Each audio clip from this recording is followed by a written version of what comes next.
श्री सरस्वती मैया की जय, श्री गरुड़ जी महाराज की जय।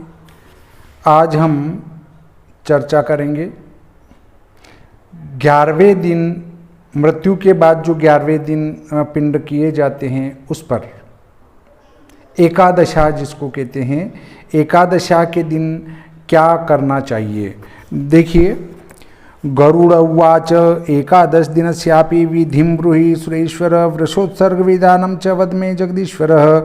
श्री भगवान उवाच एकादशे अन्ये गतव्यं प्रातरेव जलाशये ऊर्ध्वदेहि क्रिया सर्वा करणीया प्रयत्नतः। गरुड़ बोले, हे जगदीश्वर, प्रेत के 11वें दिन का कर्म एवं वृषोत्सर्ग का विधान कहिए। श्री भगवान बोले, 11वें दिन प्रातःकाल ही जलाशय आदि पर बड़े यत्न से सारी ऊर्ध्वदेहिक क्रिया करें। निमंत्रयेत ब्राह्मणाश्च वेदशास्त्रपरायणान् प्रार्थयेत प्रेत मुक्तिं च नमस्कृत्य कृताञ्जलिः। स्नानं संध्यादिकं कृत्वा हि आचार्यो अपि शुचिर्भवेत्। विधानं विधिवत् कुर्यादेकादश दिनोचितम्।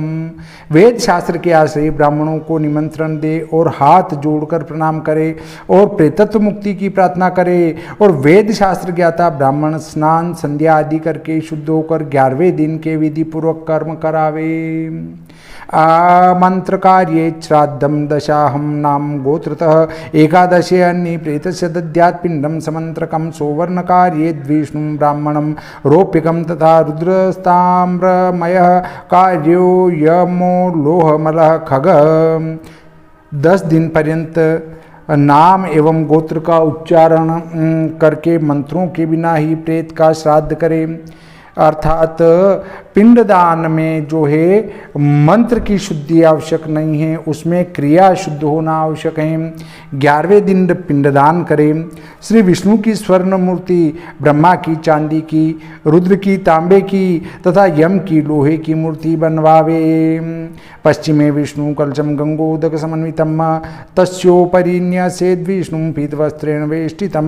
पूर्वे तु ब्रह्म कलशम क्षीरोदक समन्वितम ब्रह्मांडम स्थापयेत श्वेत वस्त्रेण वेष्टितम। पश्चिम दिशा में गंगा जल से भरकर विष्णु कलश स्थापित कर उसके ऊपर पीत वस्त्र से सुशोभित विष्णु मूर्ति स्थापित करे। पूर्व दिशा में दूध एवं जल से भरकर ब्रह्म कलश स्थापित करे, उस पर श्वेत वस्त्र सुशोभित कर ब्रह्मा की मूर्ति स्थापित करे। उत्तरस्या रुद्र कुंभम पूरितं मधुसर्पीशा श्रीरुद्रम स्थापयेत् तत्र रक्तवस्त्रेण वेष्टितं। दक्षिणस्यां यम घटमेन्द्रोदक समन्वितं कृष्णवस्त्रेण संवेष्टयं तस्योपरि मन्यसेत। उत्तर दिशा में मधुघृत से भरा रुद्र कलश स्थापित करे, उस पर लाल वस्त्र सुशोभित कर श्री रुद्र मूर्ति स्थापित करे। दक्षिण दिशा में तीर्थ जल से परिपूर्ण यम घट स्थापित करे, उस पर लाल वस्त्र सुशोभित कर यम मूर्ति स्थापित करे। मध्ये तु मंडलम कृत्वा स्थापयेत कौशिकां स्तुतः दक्षिणाभिमुखो भूत्वा अपसव्येन तर्पयेत। विष्णु विधिं शिवं धर्मं वेद मंत्रेश्च तर्पयेत। होमं कृत्वा च रेत पश्चात् श्राद्धं 10 घटाधिकम। सब कलशों के मध्य में कुशा का एक पुतला बनाकर स्थापित करे। कार्यकर्ता पुत्र दक्षिणाभिमुख होकर अपसव्य तर्पण करे। वेद मंत्रों द्वारा ब्रह्मा विष्णु शिव धर्मराज का तर्पण करे। विधि पूर्वक होम करके पश्चात 10 घटाधिक श्राद्ध करे। गोदानम च ततो दद्यात् तृणांतारणाय वे गोरेश हिमयादत्ता प्रीते। ते अस्तु माधव उपभुक्तं च तस्या सिद्धवस्त्रभूषणवाहनं घृतपूर्णं कांस्यपात्रं सप्तधान्यंत दीप्सितम्। फिर पितरों के उद्धार के लिए गोदान करे और कहे, हे माधव, मैं आपकी प्रसन्नता के लिए यह गोदान करता हूँ, आप प्रसन्न हो। जीवितावस्था में उस पुरुष को वस्त्र आभूषण वाहन आदि जो भी प्रिय हों उनका यथा शक्ति दान करे। घृत पूर्ण कांस्य पात्र तथा सप्तधान्य भी दान करे।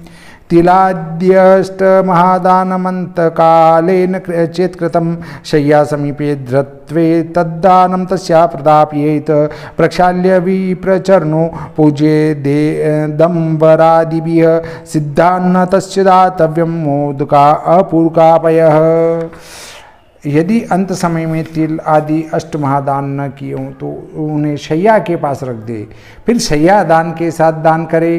प्रथम ब्राह्मण के चरण धोवे, फिर उसकी वस्त्राभूषणों से पूजा करे।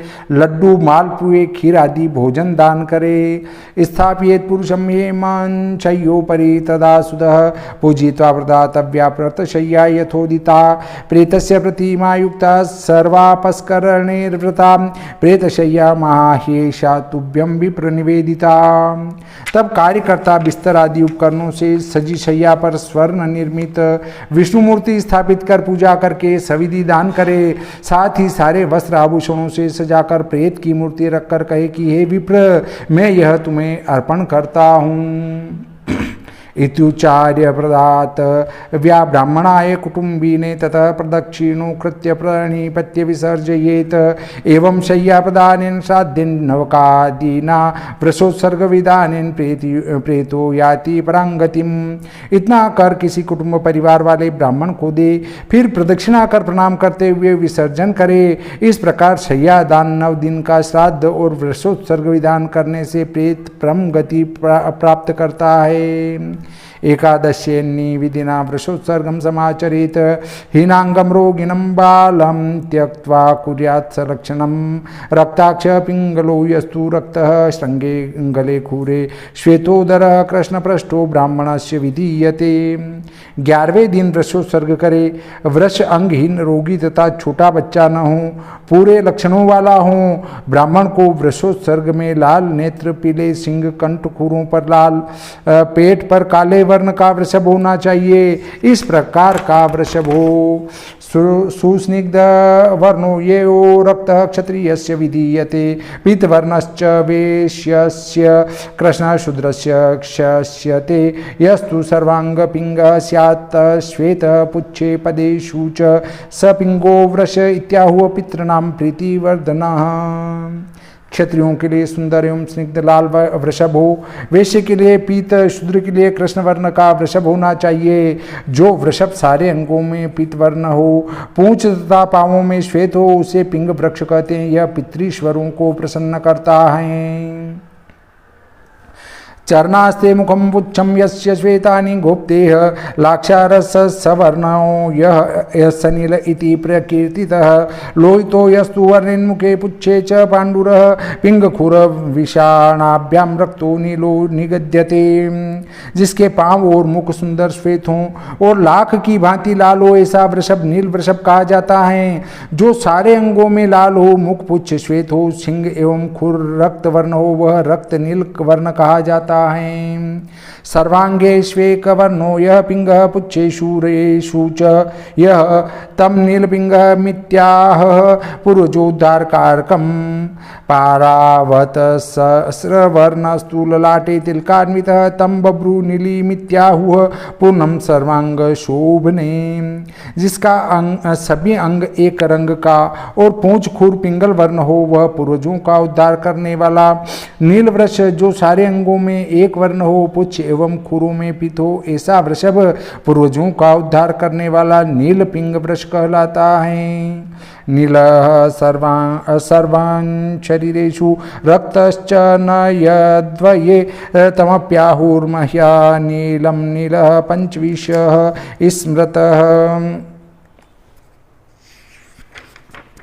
अवश्यमेव भोक्तव्यो न साधार्यो गृहे भवेत तदर्थम समेशाचरति लोके गाथा पुरातनी। सारे शरीर में नील तथा दोनों नेत्रों से लाल वृष महानील कहता है। नील वृष 5 प्रकार के होते हैं। ऐसा नील वृष आदि घर पर पैदा हो तो उसे घर न रखकर दाग कर छोड़ देना चाहिए। इसके लिए एक पुरानी कथा भी है। एष्टव्याभवः पुत्रायध्योक्योऽपि गयां व्रजेत गोरीं विवाहयेत् कन्यां नीलं वा वृषमुत्सृजेत स एव पुत्रो मन्तव्यो वृषोत्सर्गं तु यश्चरेत गयायां श्राद्धदाता च यो अन्यो विष्टासमः किल। संसार में अनेक पुत्र होने की इच्छा रखनी चाहिए, उनमें से कोई तो गया पहुँचेगा। 8 वर्ष का होने पर घोरी कन्या का विवाह एवं नील वृषभ का त्याग करे। जो पुत्र पिता के निमित्त वृषोत्सर्ग करता है एवं गया श्राद्ध करता है, वही पुत्र इन दोनों कार्यों को न करने वाला पुत्र विष्टा समान है।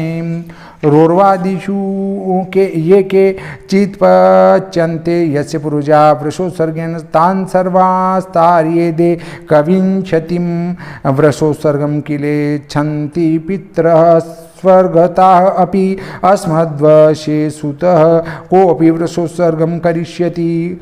जिसके पूर्वज रौरव आदि नरकों में पड़े हों, उन सब का 21 पीढ़ियों तक वृषोत्सर्ग द्वारा उद्धार हो जाता है। स्वर्ग में गए और पितर फिर भी अपने कुल में वृषोत्सर्ग कर्म की इच्छा रखते हैं। तदुत्सर्गाद्वयं सर्वे यास्यामः परमां गतिं सर्वयज्ञेषु चास्माकं वृषयो यज्ञो हि मुक्तिदः तस्मात् पितरः विमुक्त्यर्थं वृष यज्ञं समाचरेत यथोक्तेन विधानेन कुर्यात् सर्वप्रयत्नतः। इसी वृषोत्सर्ग द्वारा वे कहते हैं कि हम सद्गति पाएंगे। यज्ञों में केवल वृषभ यज्ञ ही मुक्तिदायक हैं। पितरों के उद्धार के लिए प्रयत्नपूर्वक विधान सहित वृष यज्ञ अवश्य करे। यदि वहाँ वृष न मिले तो दूसरे देश से मंगावे। ग्रहाणाम स्थापनम कृत्वा तत्तन्मंत्रेश्च पूजनम होमम कुर्याद् यथा शास्त्रम पूजेत द्वत्समातरः बत्संवत्सिं समानाय बध्नि यात् कंकणम तयो वेवायेन विधानेन स्तंभमारोपयेत् तदा। इस यज्ञ में पहले सब ग्रहों की स्थापना करके मंत्रों द्वारा पूजन करे, फिर होम करके शास्त्र विधि पूर्वक सवत्सा गो का पूजन करे। तदनुसार एक वत्स तथा एक वत्सी लाकर दोनों को कंकड़ में बांधे वैवाहिक विधि की भांति एक स्तंभ रोपित करे। स्थापयेच्च वृषं वत्सिं रुद्रकुम्भोदकेन च गन्धमाल्यैश्च सम्पूज्य कारयेच्च प्रदक्षिणां त्रिशूलं दक्षिणे पार्श्वे वामे चक्र प्रदापयेत् तं विमुच्याञ्जलिं बद्ध्वा वा पठे मंत्रमिमं सुतः। उस वत्स को रुद्र कलश के जल से स्नान करावे, गंधक्षदादि से पूजन कर उनकी प्रदक्षिणा करे। वृषभ के दक्षिण पार्श्व में त्रिशूल चिन्ह और वाम पार्श्व में चक्र का चिन्ह और वाम के चक्र का चिन्ह करे, फिर उसे छोड़ हाथ जोड़कर यह मंत्र पढ़े। धर्म स्व वृष रूपेण ब्रह्मणा निर्मित पुरा तवोत्सर्ग प्रदानेन तारय स्वभवार्णवात् इति मंत्रान् नमस्कृत्य वत्सं वत्सींस मुत्सृजेत वर्धो अहं सदा तस्य प्रेत मोक्षं ददामि च। हे वृषभ, आपकी वृषभ रूपी रूप से पहले ब्रह्मा ने रचना की, आप ही उत्सर्ग प्रदान द्वारा मुझे संसार समुद्र से पार करो। इस मंत्र द्वारा नमस्कार करके वत्स वत्सी छोड़ दे। भगवान बोले, ऐसा करने वाले को मैं सदा वर और मोक्ष देता हूँ। तस्मादेश प्रकर्तव्यस्तत्फलं जीवतो भवेत् अपुत्रस्तु स्वयं कृत्वा सुखं याति परांगतिं। कार्तिकादौ शुभे मासे चोत्तरायण घेर्वो शुक्लपक्षे अथवा कृष्णे द्वादश्या जी तिथो तथा। जिसके पुत्र न हो वह जीते जी इस कर्म को अपने हाथों से कर ले, पुत्र हो तो वही करे, दोनों को परम फल प्राप्त होता है। जीते जी अपने हाथ ही करना हो तो कार्तिक आदि मास उत्तरायण शुक्ल पक्ष द्वादशी तिथि हो। ग्रहण द्वितीय च पुण्य तीर्थे अयनद्वये विषुवद्वित्त ये चा अपि वृषोत्सर्गम समाचरेत। शुभ लग्ने मुहूर्ते च शुचो देशे समाहितः ब्राह्मणम तु समाहुय विधिज्ञम शुभ लक्षणम। सूर्य चंद्र के ग्रहण का पर्व पुण्य तीर्थ स्थान तिथि दोनों अयन मकर कर्क मेष तुला राशि की संक्रांति का पर्व श्रेष्ठ है। उपरोक्त पर्वों में से दिन शुभ लग्न में पवित्र देश में एकाग्र चित्त विधिवत शुभ लक्षण वाले ब्राह्मण को बुलाकर कर्म करावे। जपे रोमेश तथा दाने प्रकुर्यात् देहशोधनं पूर्ववत्स कलं कृत्यं कुर्यात् दोमादिरक्षणं शालग्रामं च संस्थाप्य वैष्णवं श्राद्धमाचरेत् आत्मश्राद्धं तथा कुर्यात् दद्यादानं द्विजन्मने। जब हवन दान आदि द्वारा देह की शुद्धि कर पहले कही हुई रीति के अनुसार हवन आदि कर्म कांड करावे, श्री शालग्राम की मूर्ति स्थापित करके विष्णु यज्ञ श्राद्ध करे, फिर अपना श्राद्ध करे और ब्राह्मणों को दान दे। एवं यह कुरुते पक्षिन्न पुत्रश्चापि पुत्रवान् सर्वं कामफलं तस्य वृषोत्सर्गात् प्रजायते। अग्निहोत्रादिभिर्यज्ञैर्दानैश्च विविधैरपि नतांगतिम वाप्नोति वृषोत्सर्गेण यान् लभेत। हे गरुड़, इसके करने से अपुत्री भी पुत्रवान होता है, इस वृषोत्सर्ग से सब मनोरथ पूर्ण होता है। अग्निहोत्रादि यज्ञ एवं अनेकों दान करने से वह गति नहीं पाता जो वृषोत्सर्ग करके पाता है। बाल्यकुमार पौगंडेयो ने वार्धके कृतम यत् पापम यद्विनश्येद्र वृषोन्सर्गान्न संशयः मित्रद्रोहिं कृतघ्नश्च सूरापो गुरुतल्पगः ब्रह्मा हेमारी च वृषोत्सर्गात् प्रमुच्यते। बालकुमार यौवन वृद्धावस्था के लिए सब पाप इस वृषोत्सर्ग से नष्ट हो जाते हैं। मित्रद्रोह, कृतज्ञता, मद्यपान, गुरु पत्नीगामी, ब्रह्मत्या, स्वर्ण चोरी आदि महापाप इस वृषोत्सर्ग से नष्ट हो जाते हैं। तस्मात् सर्वप्रयत्नेन वृषयज्ञं समाचरेत। वृषोत्सर्ग समं पुण्यं नास्ति तार्क्ष जगत्त्रये। पति पुत्रवती नारी द्वयोरग्रे मृता यदि वृषोत्सर्ग नैव कुर्याद्दद्याग्दां च पयस्विनीं।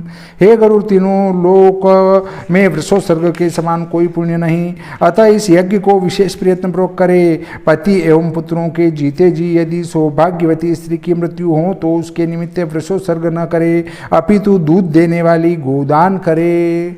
अगर सौभाग्यवती स्त्री का स्वर्गवास होता है तो उसके लिए जो है दूध देने वाली गाय का दान करना चाहिए, उसमें वृषभ का दान नहीं करे।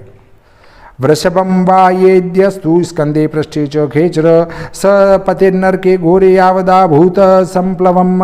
वृषभं ताड्येद्यस्तु निर्दयो मुष्टियष्टियाभिः स नरः कल्पपर्यन्तं भुञ्जते यमातनाम्। जो पुरुष वृषभ के कंधों तथा पीठ पर भार लाद कर चलता है वह प्रलय काल तक घोर नरक में पड़ता है, और जो पुरुष वृषभ को निर्दय होकर मुक्का अथवा डंडे से पीटता है वह कल्प पर्यंत यम यातना भोगता है। कभी भी गौ माता को और वृषभ यानी बैल को डंडे से या मुक्के से नहीं पीटना चाहिए। अगर ऐसा पीटते हैं गौ माता आदि को तो एक कल्प तक आपको जो है यम यातना भोगनी पड़ेगी। एवं कृत्वा वृषोत्सर्गं कुर्यात् श्राद्धानि षोडश सपिण्डीकरण दर्वाक्त दहं कथयामि ते। स्थाने द्वारे अर्धमार्गे च चित्तायां शवहस्तके अस्ति संचयन षष्ठो दशपिंडा दशान्निका। इस प्रकार वृषभ के महात्म्य को समझकर हे गरुड़ वृषोत्सर्ग करे, फिर सपिंडी श्राद्ध से पुरुष षोडश श्राद्ध करे। ये षोडश श्राद्ध 3 प्रकार के होते हैं। पहला पिंड मृत्यु स्थान पर, दूसरा द्वार में, तीसरा आधे मार्ग में, चौथा चिता में, उसके पश्चात दशान्न के 10 पिंड दे। ये 16 पिंड हुए। मलिनं चेत प्रथमं परिकीर्तितम् अन्यच्च षोडशं मध्ये द्वितीयं कथयामि ते। प्रथमं विष्णवे दद्यात्, द्वितीयं श्री शिवाय च याम्याय परिवाराय, तृतीयं पिंडमुत्सृजेत। ये 16 मलिन पिंड कहलाते हैं और दूसरे 16 पिंड मध्य के हैं। उनका विधान तुम्हें बताता हूँ। इनमें पहला पिंड विष्णु के लिए, दूसरा शिव के लिए, तीसरा यम परिवार के लिए दे। देखिए 3 प्रकार की षोडशी होती है, मलिन षोडशी, मध्यम षोडशी, उत्तम षोडशी।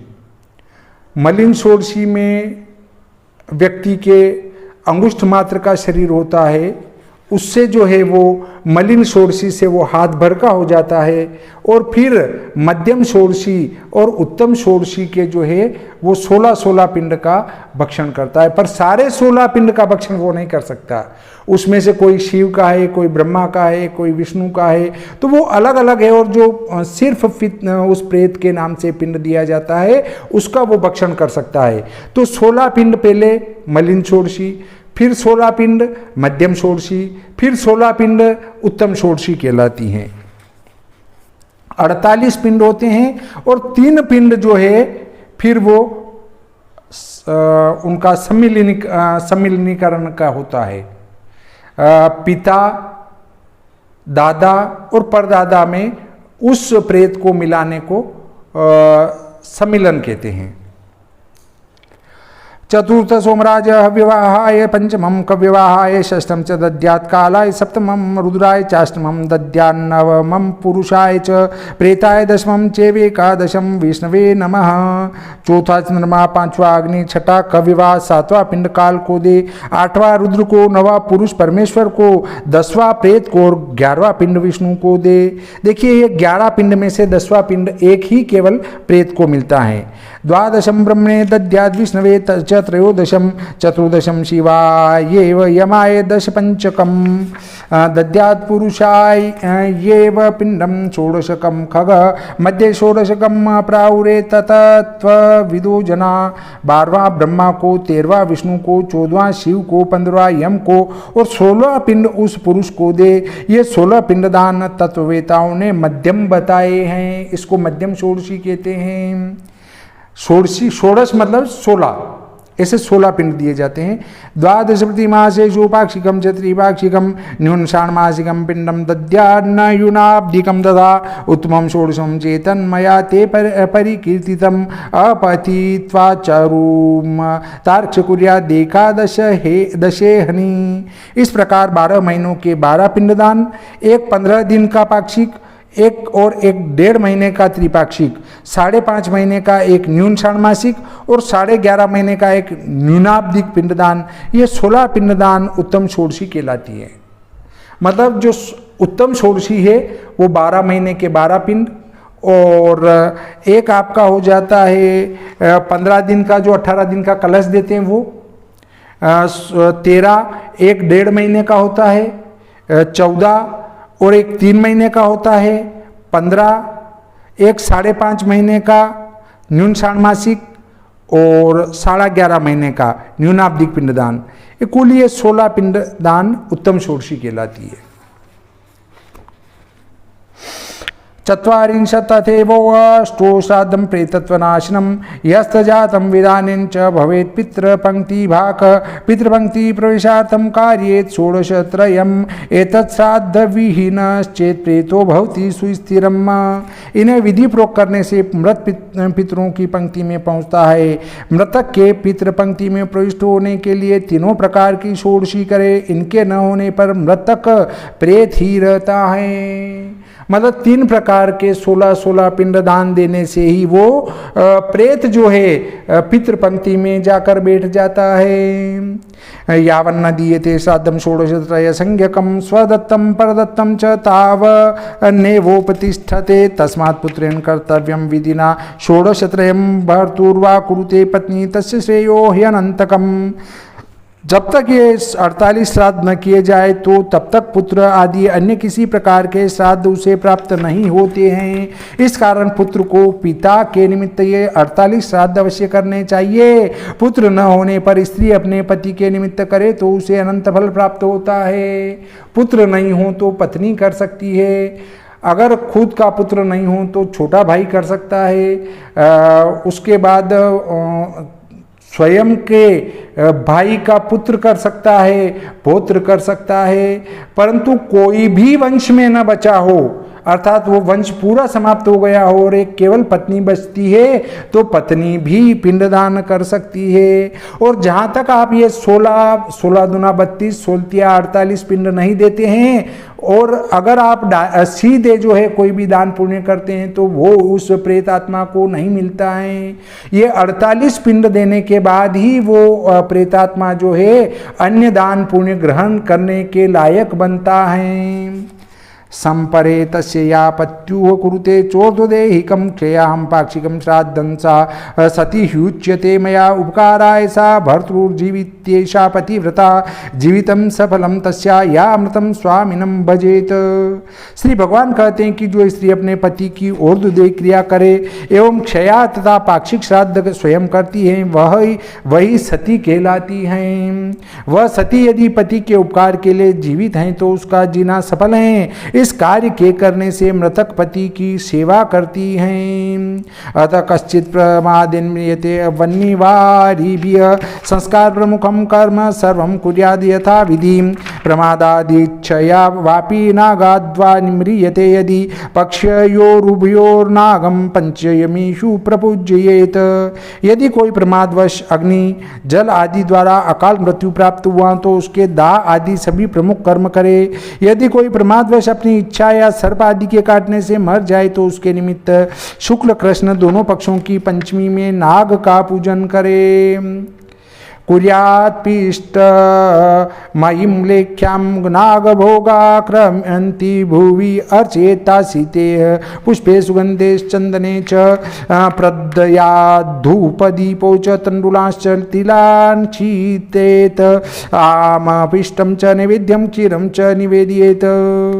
नाग पूजन में गेहूं के आटे की मूर्ति बनाकर उसकी सुगंध युक्त श्वेत पुष्प एवं चंदन से पूजा करे, धूप दीप दिखावे, तिल अक्षत चढ़ावे, पिसे आटे का नैवेद्य बनाकर रखे, कच्चा दूध रखे। सोवर्ण शक्ति तो नागम गंगाम च दद्याद्वि जन्मने कृतांजलिस्ततो ब्रूयात् प्रीयताम नागराडिति पुनस्तेषां प्रकुर्वीत नारायण बलि क्रियां तया लभन्ते स्वर्वासं विमुच्यन्ते सर्वपातकेह। शक्ति हो तो सोने की नाग की मूर्ति बनवाकर पूजा करके गो सहित ब्राह्मण को दान दे, फिर हाथ जोड़ नागराज की प्रसन्नता माने। इसके अनंतर अकाल मृत्यु पुरुष के उद्धार के लिए नारायण बलि करे, इससे वह पापों से छूटकर स्वर्ग पा जाता है। कोई भी व्यक्ति कम उम्र में किसी घटना से मरता है या कोरोना से भी मरता है या कोई अन्य बीमारी से कम उम्र में मर जाता है तो उसके लिए नारायण बलि का विधान करवाना चाहिए। एवं सर्वक्रियां कृत्वा घटं सान्नं जलान्वितं दद्याद्दाध्वं यथा संख्या पिण्डान् वास जलान् क्रमात् एवमेकादशे कृत्वा कुर्यात् सा पिण्डनं ततः शय्यापदानां दानं च कार्येत् सुतके गते। इस क्रिया के अनंतर वर्ष भर अन्न तथा जल से भरा एक घट प्रतिदिन दान करे या 60 अंजलि दे। इसी प्रकार 11वें दिन पिंड एवं अंजलि देकर 12वें दिन सपिंडी करे। जब सूतक निकल जाए तो शय्यादान पददान आदि से धर्म शांति करे। श्री गरुड़ पुराणे भाषा टीकायाम एकादशा निरूपणे नाम हिंदी टीकायाम 12वां अध्याय। बोलिए श्री गरुड़ जी महाराज की जय।